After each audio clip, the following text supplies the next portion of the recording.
Hello there, ladies and gentlemen. Moletrap here, coming at you with Bisu versus Soulkey from a Winners League match from 2010. This is the ace match to determine who wins the entire kit and caboodle for the match of the day. And I'm doing this game because these guys are going to be playing at the time of this video upload in about 12 hours. Excuse me, in the ASL.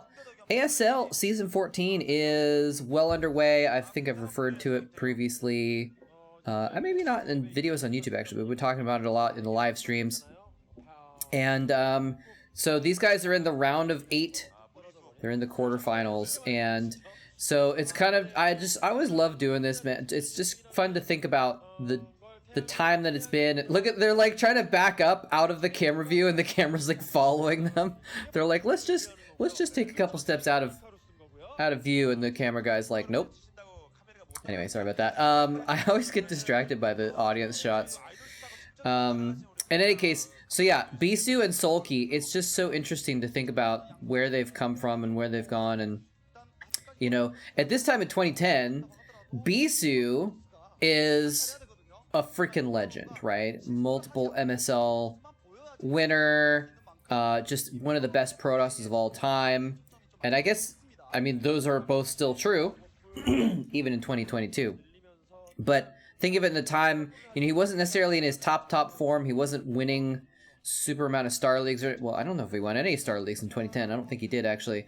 But he was still a very high caliber player in 2010. Soulkey was like, you know, one of your Pro League guys, where he wasn't ever really in danger of winning a Star League. He never got super far in the Star Leagues that I remember, unless I'm just not remembering something back in the Kespa days. But he was still a solid player for what was, you know, one of the lesser teams, or I guess like mid-level teams, I should say, maybe. Excuse me.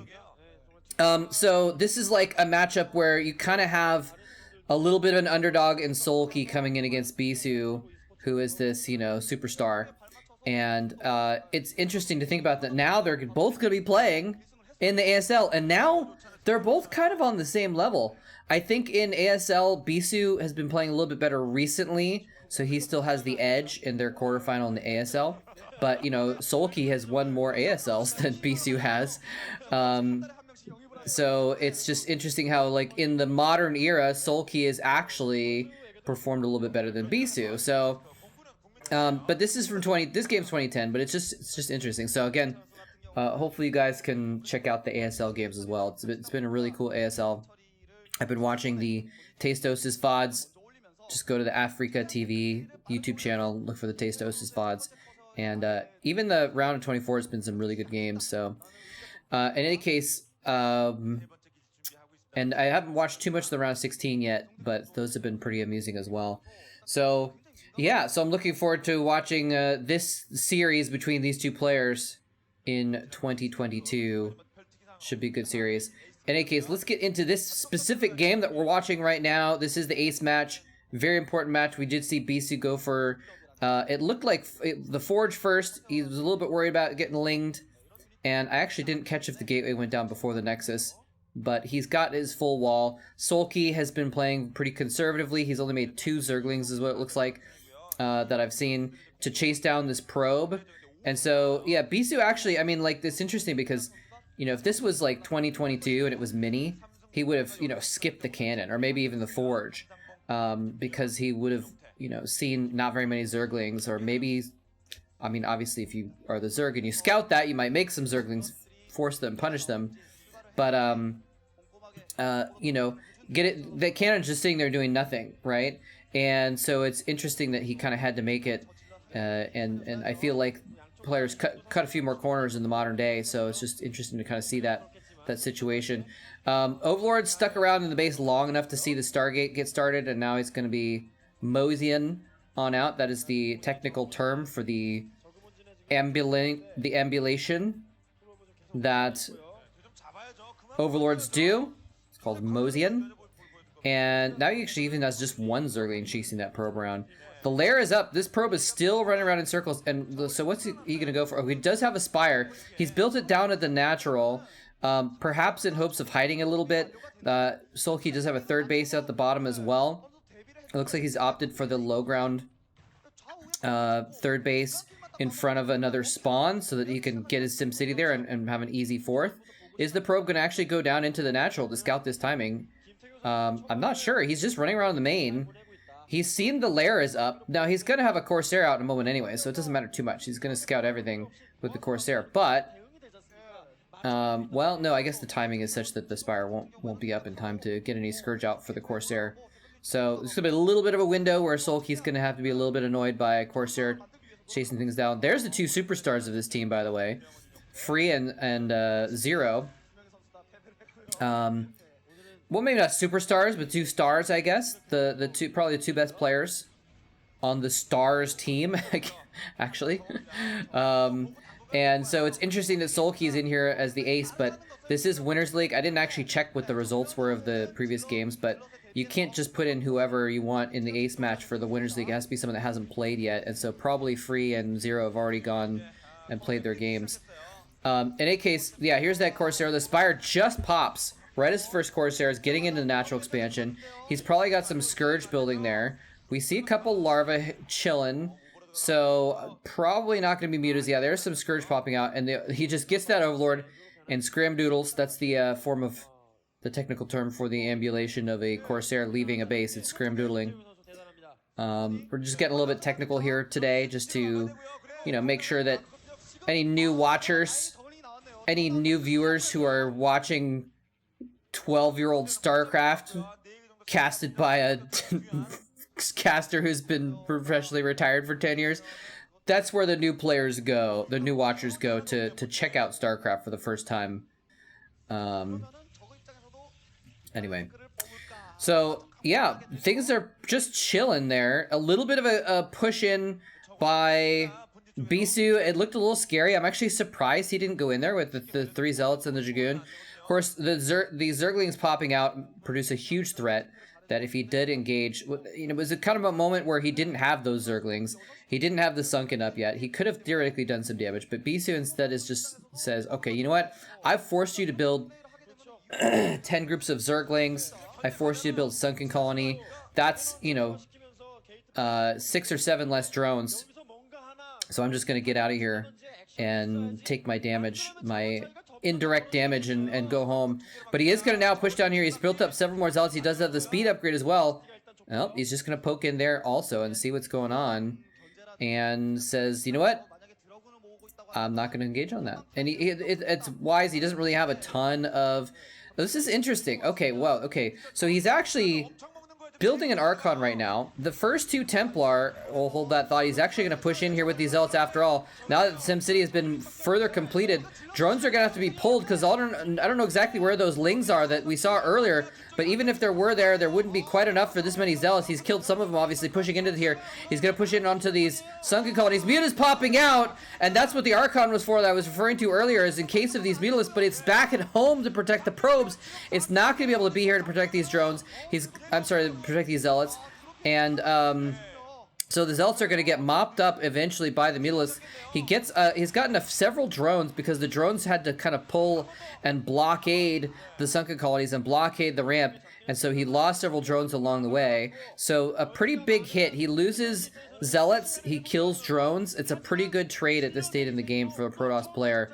He's upgrading continually. Okay, now actually no, he's just now getting +1 weapons on the Corsairs. And maybe in response to seeing those mutas, actually. I don't know if that had been started beforehand, but now he's like, okay, there's mutas. We got to worry about this. We need the Corsairs to be able to damage them a lot. And there's actually not a lot of Corsairs there, but he doesn't have any Scourge too handy. And so Soulkey actually playing a little bit, trying to be a little bit safe with his mutas, just splits them apart to try and get them out of the way. I think he might have been able to actually fight those Corsairs with the Scourge coming in from the side. And I think there was only 4 Corsairs there, maybe? +1 hadn't finished yet. I don't know if Soulkey realized it. You know, you have to make a split-second decision to fight or not, and he didn't have time to like think about all these different factors and analyze. So maybe he thought +1 was already ready, and he was like, the Scourge are too far away. I don't know. But now we're up to 5 Corsairs, I think, maybe 6, And so now it's definitely a dangerous Corsair count. +1's going to be finished pretty soon-ish. So he's going to have to worry about that. So now Bisu has kind of wrested control of the air back. He's got those 2 Archons as well, which are, you know, basically a perfect fallback. So if the Corsairs are threatened by too many Mutas or some Scourge, whatever, he just falls back to the Archons. Archons are going to do so much damage. And this might be why he's not... Whoa, never mind, hold on. I was going to say Bisu's not going in because he's trying to protect this 3rd that he's building. But it looks like he is trying to put some pressure in here. Again, you know, this, again, might not be to try and kill Soulkey. It might just be saying, hey, look, you know what? If you don't spare some drones and build some Zerglings, I'm going to hurt you. And he's got several... What is that? 1, 2, 3, 4, 5, 6, 7... 6 or 7 Corsairs now. There's going to be one big air battle at some point, and it's going to determine the flow of the game, I think. But now, although I say that, but then Soulkey hasn't invested a ton into Mutalisks. He has invested some. He's got like 6 Mutas. He's gotten a bunch of Scourge as well. But now Bisu's up to like 8 Corsairs. It's going to be really difficult to crack that air nut.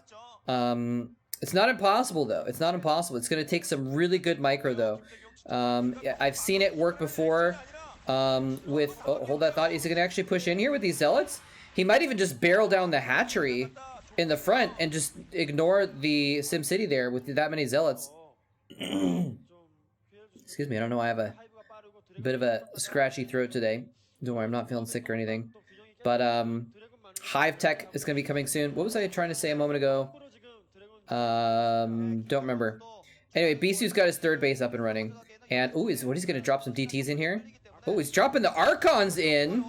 Oh, he's going to try and elevator his troops into Soulkey's main. Scourge coming in, Scourge coming in. They are defended, so the shuttle is kept intact. Looks like 1 Corsair took a little bit of damage, but he's got plenty of Corsairs. They're +1 now, so he's basically immune to air right now. And I don't know where those Mutalisks went, but they're basically going to be kind of useless against this kind of an army. He's going to continue to shuttle in more units into the back. 2 Archons and Corsairs means he's immune to Mutalisks. The Archons are, of course, going to be able to do lots of damage to the Lings as well. Zealots coming in here. Soulkey desperately... Oh, he needs to protect that. Oh, he protects the shuttle. Nicely done.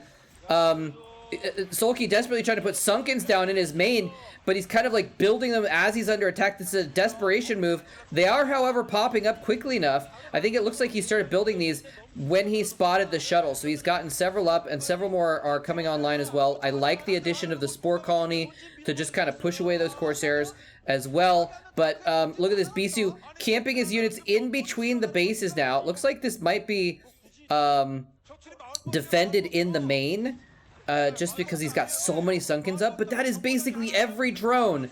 Every drone in his main base has been turned into a creep colony instead of continuing to mine. So even if he loses, even if he doesn't kill a lot with his attack, he's done a lot of damage here just by forcing all of these. I mean, and think of the minerals spent on creating the Sunkens as well. You know, it's several hundred minerals plus losing 9 or 10 drones is a big deal. It's a really big deal. And Soulkey hasn't managed to do much back to him either. He hasn't managed to kill too many of these units.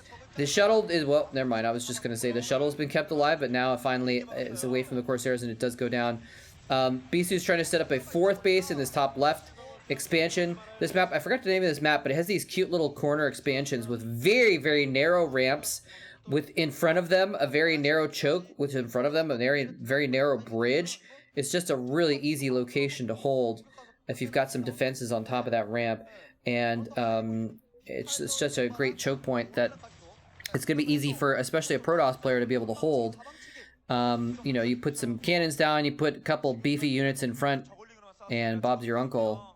And ideally Bob's your Reaver if you can get a Reaver on top as well. It's just so difficult to get in there.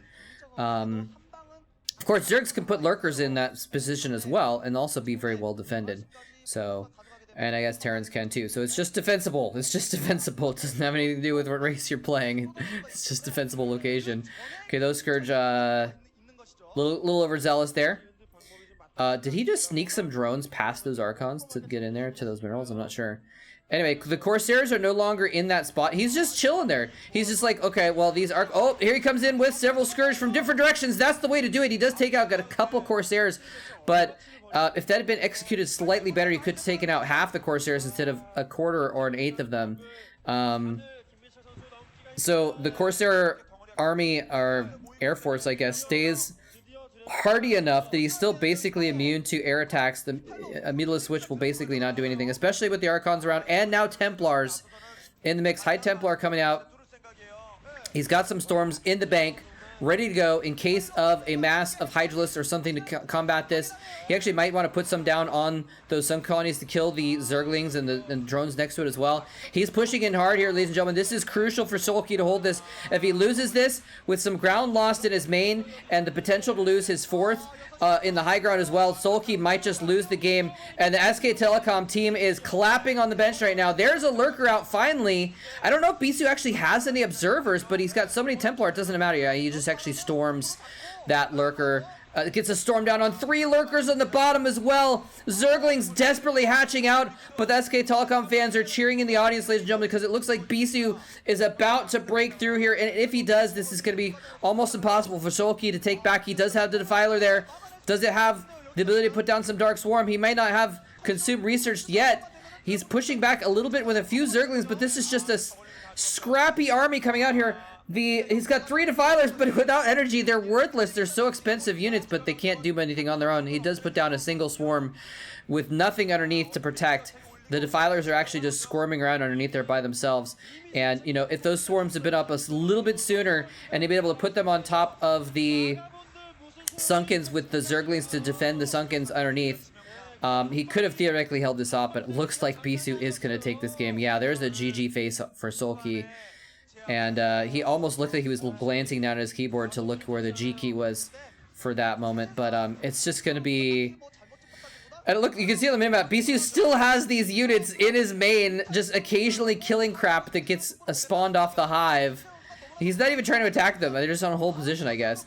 But it doesn't even matter. It might even be fun for him to A-move them into the natural or something like that to cause more distraction, kill more units while this is going on. But he's killed the bottom base. He's now moving up here into this top base. And a 4-base Protoss versus a essentially 2-base Zerg is going to be an impossible position for Soulkey to come back from. So this is going to be finishing up here momentarily, ladies and gentlemen. And unfortunately, Soulkey, probably it's just hard for him to accept because this is the ace match.